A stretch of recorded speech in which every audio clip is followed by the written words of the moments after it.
We leave Richmond and we head on into Martinsville. It's the Highline Podcast. I'm Jason. He's William. We're going to recap that Richmond race and then preview this upcoming Blue MU Pain Relief 400 there at Martinsville Speedway. How's it going there, William?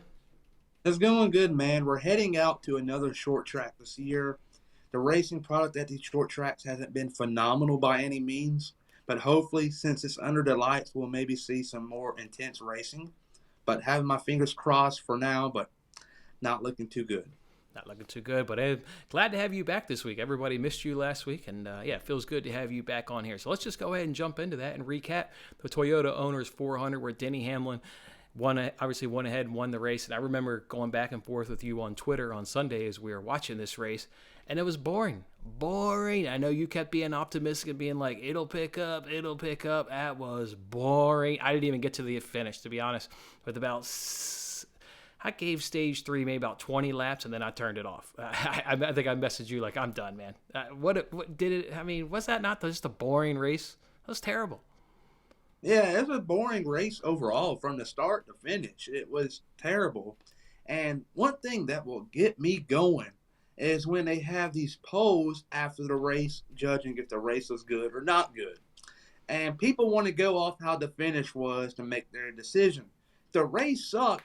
It sucked. Vote no, it was not good. Don't vote yes because your driver won or it was just an exciting finish, but Hamlin and Harvick chased down the leaders and got past them for a 1-2. I just don't like that, and nothing gets me going more than that. And I got a suggestion for NASCAR. These short tracks are starting to become snooze fest, so put them at night so we can sleep a little bit better. Just got to put that out there. Well, if they're at night, will you even get to the end of it? Maybe you'll fall asleep during it if it's already at nighttime. Yeah. So, yeah, it'll help you go to sleep. Yeah, no, I'm with you. I am with you exactly right there in terms of, end of the race. Most races are going to have a dramatic finish, right? Because it's the end of the race. We're about to crown a champion, see who goes into victory lane. So that is dramatic in its own right, but that doesn't make up for the first hundreds and hundreds of laps. That was absolute sneeze fest. Again, we were going back and forth there on Twitter. I mentioned on last week's episode, you obviously weren't here, that it was a big week for the Toyotas. I thought that was a track that they had generally had success at, and the Toyotas showed up. Give them credit. Obviously, Hamlin took in that checkered flag. Truex was 4th. Christopher Bell was in 6th, and Kyle Busch was in 9th. So just an excellent showing there by the Joe Gibbs camp. I thought they needed it. Obviously, 23-11 didn't do anything. Kurt Busch couldn't even get it out of the hauler. He had that electrical issue and was unable to get gas, to his engine or carburetor, wherever the heck was going on right there. And Bubba Wallace, I mentioned on last week's show, he was going to struggle. Bad season, no crew chief. He was absolutely going to struggle, and that's what he did, finish out 26. So the other thing I keep an eye on is I had a bet on Chase Briscoe to be better than Kevin Harvick. What was with that love tap in the beginning between him and Elliott? Like, the announcer said that was payback, but he didn't really expand on that, and then it seemed like Briscoe struggled to kind of find pace the rest of the day. What was that all about? If we're being honest here, I didn't really keep a close eye. It was just a boring race overall, but for what I know, Chase Briscoe, early on in stage 1 at the start, he had the very quick car in the short run, but as the run went on, he struggled. The car kept on getting tighter and tighter, and he couldn't rotate the car in the corner. So overall, he fell all the way back to about 25th, I think it was. His crew chief, Johnny Klosmeyer, made some big-time changes, loosened that car up, and the car finally came around, and he brought it home inside the top 15. He finished 11th, just so close from a top 10, but I know that 11th place finish was bigger. It's something the team did not expect at the beginning of the day. I say that. And Chase Elliott, I just don't get how his crew chief thinks, to be exact here. Alan Gustafson got Elliott to come down pit road. I'll get my words mixed up here. And Elliott came down and got a scuffed set of tires. He did not get sticker tires, and that's why he fell all the way back on that last restart. So not a lot of people know that, but on NASCAR Radioactive, that caught my attention, that those were scuffed tires and not sticker tires, and that's why he fell back. Yep. Yeah. No. Exactly right there. No, that was quite interesting. And if you didn't bring a car to Richmond for the long runs, like, what are you doing? I talked about that last week. You were gonna get long runs at Richmond. You always get long runs at Richmond. There wasn't even a caution in stage 2. Obviously, they were doing green flag pit stops. Boring. Just boring. I'm ready to move on to Martinsville. It was a snooze fest for me. I'll say this, though. the Richmond race, when it used to be under the night, I believe it was 20, I don't know, it's from the early 2000s until the mid, like 2014, I think was the last night race in the spring. And we saw some phenomenal racing throughout them years. And when NASCAR decided to make it a day race in 2015, that's when we saw the snooze fest starting to come around. Kurt Busch won, I think it was in 2015. It was just a boring race. He won by a big margin. They got to do something. Day racing is not the way to go for the short tracks. I just don't believe this has a future if they keep on. Yeah, I mean, and I forgot to mention it last week, but last year I made a prop bet on DraftKings of how many cars would finish on the lead lap. I took the under 17.5 cars that finish on the lead lap, and that cash because these long runs, and you just set it up, and you can just lap cars at Richmond like it's really super easy. So yeah, I remember cashing that bet. I meant to mention that on last week's episode. I think I didn't mention it because I actually couldn't find that prop bet again this week, or I would have made that same bet again. So yeah, all right, you want a night race? Let's go ahead and go to Martinsville this weekend. We've got night race. We're Saturday nights under the lights. One thing I want to touch up on before we go into Martinsville. Also, these last handful of weeks, there has been one word that has been circling around the Twitter space of NASCAR fans, and that is called entertainment. When we went to Atlanta a couple of weeks ago, they did not like the racing product because it was not a real race. It was just entertainment. If they ever decided to watch Formula One, years past it's been racing, but since then, with Netflix coming in and making Drive to Survive, it's pretty much turned into an entertainment business. And look how it's going. The ratings are going up. The money's going up. NASCAR is at the point they're going to make the change from real racing to entertainment. Things are going to get crazy. The Atlanta move was big. Some people might not like it, and I believe Richmond is going to be another product of Atlanta. They're not going to bank it up to 28 degrees. I believe that they'll repave it in the near future and maybe add a little bit of banking, maybe 2 or 3 degrees, and make it capable of holding more than one groove. And if they can have a 2-groove track, that track right there is going to be phenomenal. Yeah, they got to do something to fix that track. We have some snooze fests in the past.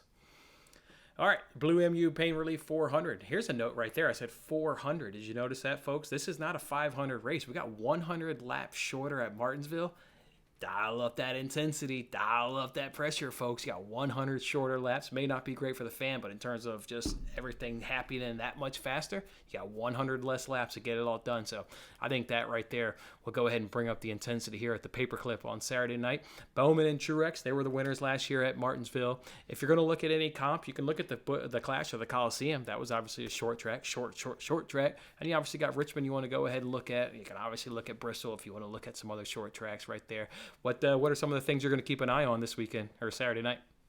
Heading into this weekend at Martinsville, if you're going to compare this track to one we raced at this year, Richmond and Phoenix are definitely not the way to go. I would look at this as the LA Coliseum 2.0. Very tight corners. The only thing different between them two tracks is that the straightaways are just a tad bit longer. And I would think the Penske cars will be quick here at Martinsville. Ryan Blaney has been very good here in the past, but has failed to reach victory lane. And the Toyotas, obviously, they came along last week as a big player. Denny Hamlin was at the end, but they're going to be around. So will Christopher Bell, Kyle Busch, and Truex. And Kurt Busch is going to be up there. He's won this race in the past, back in 2014. And after he wrecked a 2-car Brad Keselowski, and he held off Jimmy Johnson at the end. But that's for a whole nother video. Kurt Busch is going to be quick. Bubba Wallace, however, has won here twice in the Truck Series, racing for Kyle Busch Motorsports in the 34 truck and the 54 truck. So I wouldn't say he's going to win by any means, but could he bring it home inside the top 10? That's what that team needs, 23-11 racing. They're struggling. Bubba Wallace lost his crew chief, Booty Barker. He ain't coming back until after Talladega. It's going to be a long stretch for them, and they have to make something out of it. They cannot keep sitting around in the back and waiting for things to happen. They got to go out there in the practice sessions, learn the car, get it tuned up for qualifying, get a great starting position, then move on to the race. It's not happening with 23-11. I mean, it's just absolutely not happening. I mean, I'm aware of Bubba Wallace's success in other series, but it's not happening for 23-11. I'm going to keep my eye on Kyle Busch. What? But also, you got to keep an eye on this. Toyotas are struggling, so you would assume the sister team of JGR will also struggle. But once JGR finally gets the gears going and starting to learn these tracks inside out, this next gen car, I would assume 2311 Racing will follow suit because you got Hendrick Motorsports. They've already won a lot of races here. Kyle Larson at Vegas. William Byron has won a race at Atlanta. Bowman won a race at Vegas. Larson won at Auto Club. I don't know why I said Vegas. But they've all won a race, and he saw Ross Chastain winning at Coda. That's a Chevy team. And the Chevy teams are very competitive. The 4 teams are iffy. You got the Penske cars and Chase Briscoe and Kevin Harvick leading the pack.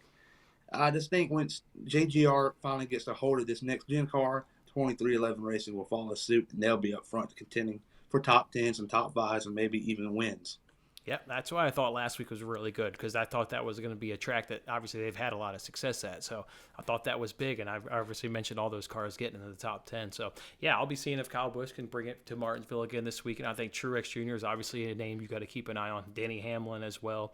Logano, Kozlowski are guys that have had success in the past here at Martinsville, so you got to keep an eye on them. And then Harvick and Elliott are other guys. I think we've kind of seen this season like the young guns kind of emerge early. I think maybe last week with Denny Hamlin taking the win and Harvick obviously right there, it kind of looked like 2020. Maybe some of these veterans are going to start bubbling their way back up to the top. They've gotten acclimated now to this car. We've had enough races. Don't be surprised if the big names you see week in, week out are starting to be towards that top of the leaderboard. Yeah, well said. All right, anything else, or do you want to jump into the NBC Sports Predictor app? Let's jump in. Let's try to make something out of this week. Last week for me and his points, it was not too pleasant. Stage 1 was all right. I got 10 points out of it. Stage 2, my driver fell on the way back. And he rolled, and I couldn't get nothing going at all. Just a terrible week overall for me in the NBC Predictor app. And hopefully, I can turn things around this week at Martinsville. Maybe not a good week for you, but I'm also giving away $25 each and every single week to the winner of the Winning Bets League. It was actually worth $50 last week because we had a tie the previous week.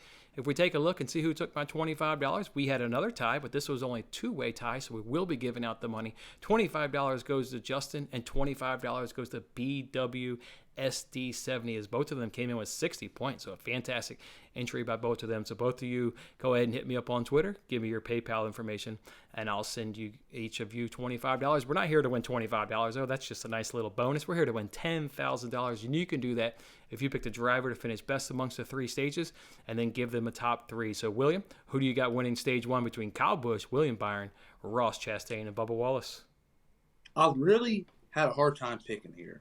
Bubba Wallace has been good at Martinsville in the past. I would have thought he's going to be up front. He's just in a very quick car. I mean, Ross Chastain, these last couple of weeks, has been in contention. Last week at Richmond, he might not finish second, what he's been doing in the past, but he did have a solid car. He was up front, contending for the lead, so you couldn't count him out. But Kyle Busch is too hard to pass on. JGR is starting to come into their own, and Kyle Busch, I believe, is a driver to pick here for stage number 1. Kyle Busch for you. I've got in my notes, don't pick Bubba Wallace. Just like the exact same thing I said last week. I know the success that he's had in some other levels, but not impressed at all with 2311. I thought Kurt Busch would come over and make that team better with his experience. It's just not clicking. All right, who do I pick then? I'm going to go ahead and pick William Byron. Look, William Byron, 3rd at Richmond, 6th at the Coliseum. He's got the 11th best average finish since 2019, 3 top 5s in those last 6 races. His driver rating is only 2.1 points behind Kyle Busch, and that's kind of what I had it narrowed down to. So he's not all that far off of Kyle Busch here. And since the fall race, you've had 10 stages. He's had 9 of those 10 stages all fall in the top 10, and 4 of the 5 finishes all in the top 5. Yeah, he loves him some Martinsville, so I'll go ahead and take William Byron there in stage 1. Between stage 2, I had to pick between Bell, Harvick, Blaney, and Truex. You can see right there I took Martin Truex Jr. Since 2019, he's led the most laps at 754. He's got 3 wins. He's won 1 race every year since 2019. And in that same period of leading 754 laps, you got Bell's only led 9, Blaney's 227, and Harvick is 0. Truex loves Martinsville. No big shocker. His name's Martin, folks. Of course he's going to go ahead and love Martinsville. So go ahead and give me Martin Truex Jr.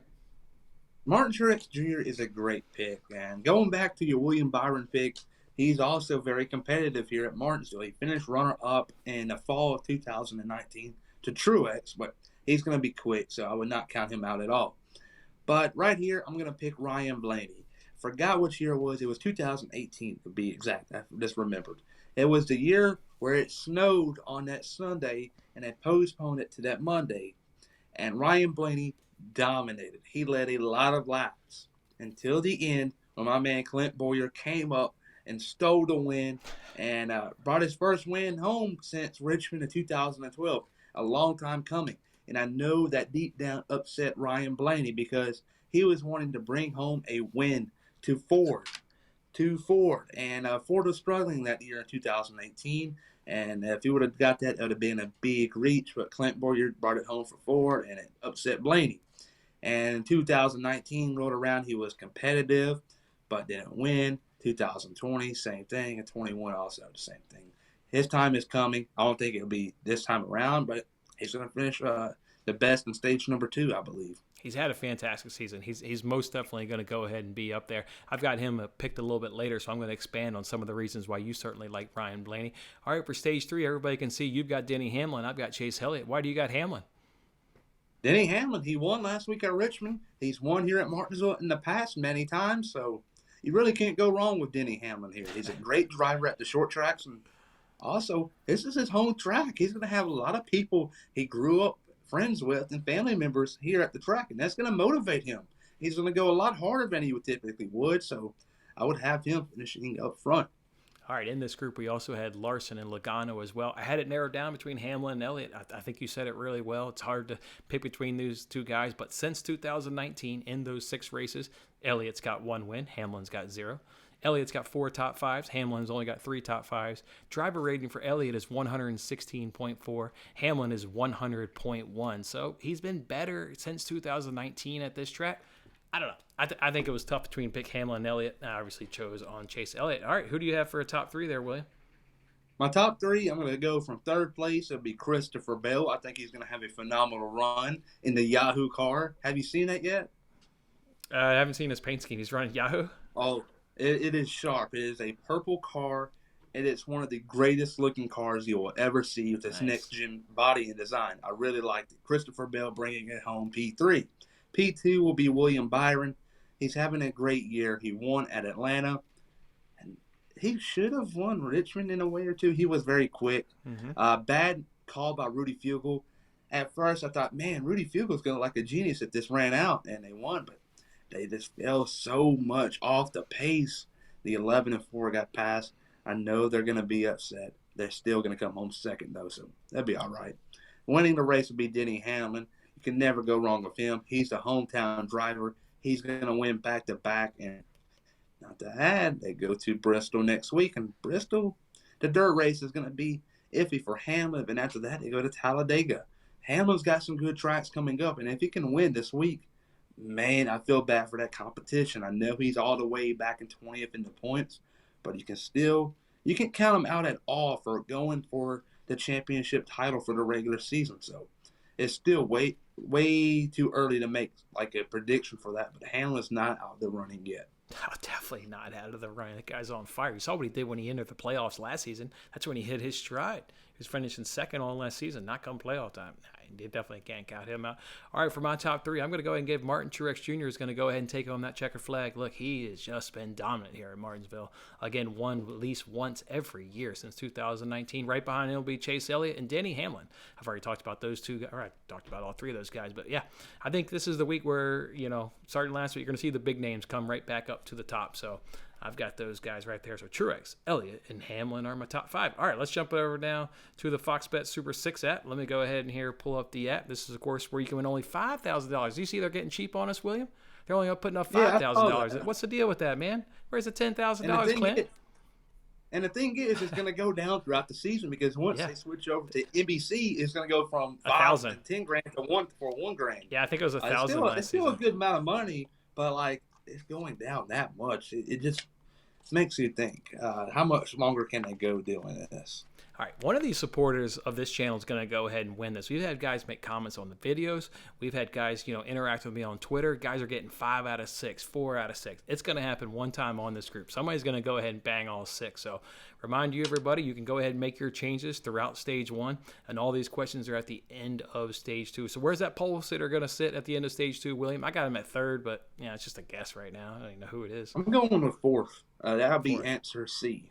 4th. Okay. Which of these drivers will have the most laps led at the end of stage 2? It's Kyle Busch, Chase Elliott, Denny Hamlin, Joey Logano, Martin Truex Jr., or you can pick a tie. I did Truex. Who you got? Denny Hamlin, answer C. Yeah, I mean, if we're going to pick those guys to win, we're going to pick that one. So that goes along with our other picks. All right, who's going to have the fastest car? I put your boy Chase. You got to pick between Chase, Buescher, Cindric, Dillon, Ty Dillon, that is, Jones, and Wallace. I like Chase Briscoe here, but it wouldn't surprise me to see the petty GMS cars putting down some solid lap times. Ty Dillon's good here at Martinsville, and Eric Jones is phenomenal. So I wouldn't count them out, but Chase Briscoe is going to be the safe bet. Chase Briscoe's been the safe bet. Question number 4 is how many cautions are there going to be? You get a little range here. We're not going to go through all the ranges. I think this is going to be caution fest, right? 100 laps shorter. Intensity is going to pick up. Short track, paper clip. I did 9 to 11, but obviously we'll see how many are in stage 1. But I got 9 to 11. I got answer B, 5 to 8. You got the 2 stage break, so that's 2 you're guaranteed. You got to also add it to the equation that you will see at least 3 or 4 spin outs. Someone's going to get pissed. They're going to hit the rear end of someone's bumper and turn them right around, and that's going to bring out a caution. So 5 to 8 seems very reasonable, which is answer B. And Bubba Wallace's wheel or somebody else's wheel will go flying off, so that'll be another caution. A wheel's going to come off. It's been happening. How many lead changes will there be? Look, I looked this up before we get your answer. There were 14 in the spring race last year, and there were 20 in the fall race last year. I did 11 to 15. I don't know. How many did you do? I did B, 6 to 10. I think the leader in stage, whoever's on the pole, I think is going to dominate in stage number 1. But when stage 2 rolls around, that's when you're going to see the comers and goers, someone up front, and as the run goes on, the pace is going to fall off. I just believe you'll see a lot of comers and goers in stage number 2, and I think B would be the right answer. B would be the right answer for you. All right, which of these winless drivers at Martinsville is going to have the best finish? It's Almirola, Blaney, Byron, Larson, Stenhouse, or Reddick. All right here. Last couple of weeks, people have been very high on Tyler Reddick. I don't think he is good as everyone thinks he is. He's a great driver. Don't get me wrong. His time is coming, but he's not a car that's capable of making the playoffs. Just look at the 3 car of Austin Dillon. I know this is going to piss a lot of people off, but here's what I'm believing. RCR right now, they kind of hit the next gen car at the right spot. But as these JGR cars are starting to come into the equation, you got Christopher Bell also looking in. And Tyler Reddick is just barely into the playoffs right now. I know people might say it's way too early to say this, but Christopher Bell is going to get in. And Tyler Reddick is on the borderline of missing out. And if it becomes between them 2 drivers, I got my money on Bell. So Tyler Reddick has to get things going, because if they don't, I'm afraid they might miss out of a playoff opportunity. I know they were quick at Phoenix and Atlanta, but as these cars are starting to figure things out, they're going to come in and take a playoff spot. And Kurt Busch is also out. He's going to get a playoff spot. So playoff spots are going to be valuable, and Tyler Reddick has to get things going. But my answer here is B. I went off way topic, but Ryan Blaney is the man. Love it. I went with your guy, Ryan Blaney. I was excited to kind of talk about him while you were talking about him, because I do think he's going to have a nice weekend. Best average finish since 2019. Best average finish since 2019. 4 top 5s out of 6 races, led 227 laps. His worst finish since 2019 in 6 races is 11th. 11th, folks. He's going to be up there. I loved your pick for Ryan Blaney earlier, so I'm going to go ahead and use him for this question. Driver number 6, Ryan Blaney. I think he's going to be definitely top 5. He's going to be up there. I got one thing to add before we get off air, and I want y'all to comment down below to see what y'all opinions are about this. Last week when Denny Hamlin won the race, we saw him do something we had never seen him do in the past when he's won a race, and that was getting on top of the car and being very emotional about it. Very emotional. He didn't cry, but like you could see in his eyes that win meant a lot to him. Does that mean it's time in JGR coming to an end. Like you got to be honest at this point in time, because Joe Gibbs' grandson, Ty Gibbs, is dominating right now in the Xfinity Series. He is only 19 years old, and he has over 6 wins. His time is coming, and once he comes to Cup, oh boy, he's going to win a lot of races his rookie year. So someone's going to have to open up a spot, and I can see Denny Hamlin being that person. Does he retire? Does he not retire? Does he go to 2311 Racing as an owner-driver? Time will tell, but comment down below your opinions below, because I'm very curious to read them. You know, there was a video that circulated 2 days ago on Twitter. Denny Hamlin actually joked to Joe Gibbs to go ahead and fire him. It was like he was like a 3-person panel. They were fielding questions from media, and he made a joke like, "Yeah, well, I got to go back and watch the video." It was like, "Yeah, fire me. Like, what are you gonna do? Fire me?"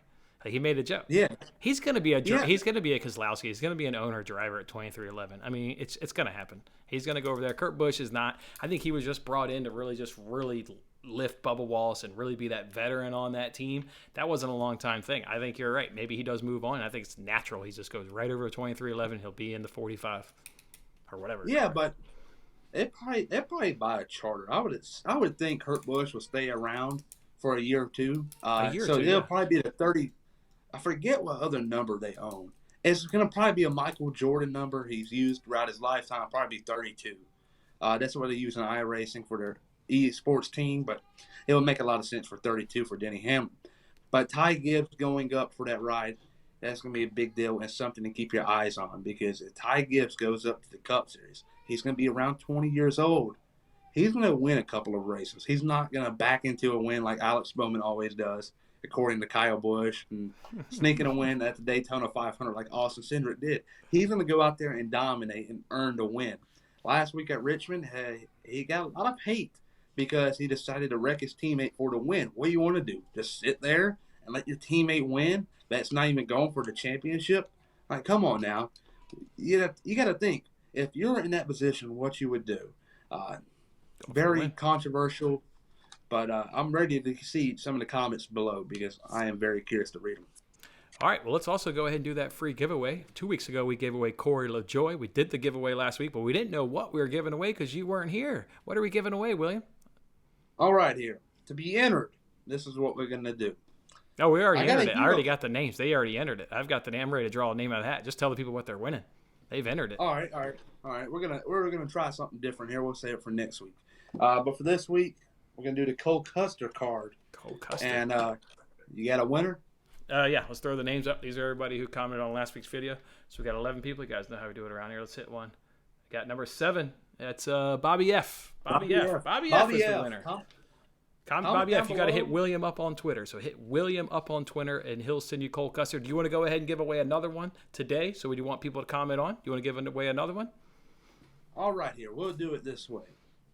We're gonna change it up. We're gonna do like a little trivia, I guess you can say. Who was the driver of the Alliance car in the year of 2019? Comment that below, and if you're right, you will get it. All right, there. We've got to do the first to get that, because everybody's got Google nowadays.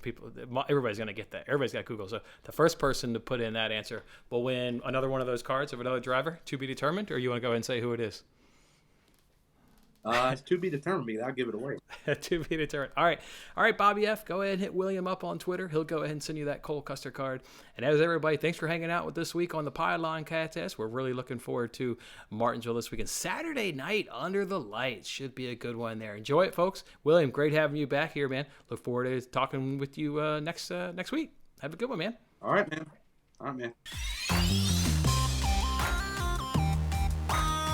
That was a lot of fun. Don't forget to like, comment, subscribe, and good luck with your picks. If interested in placing real sports bets, then check out my latest daily free sports betting video in the bottom right corner. Otherwise, I'll see you on the next contest.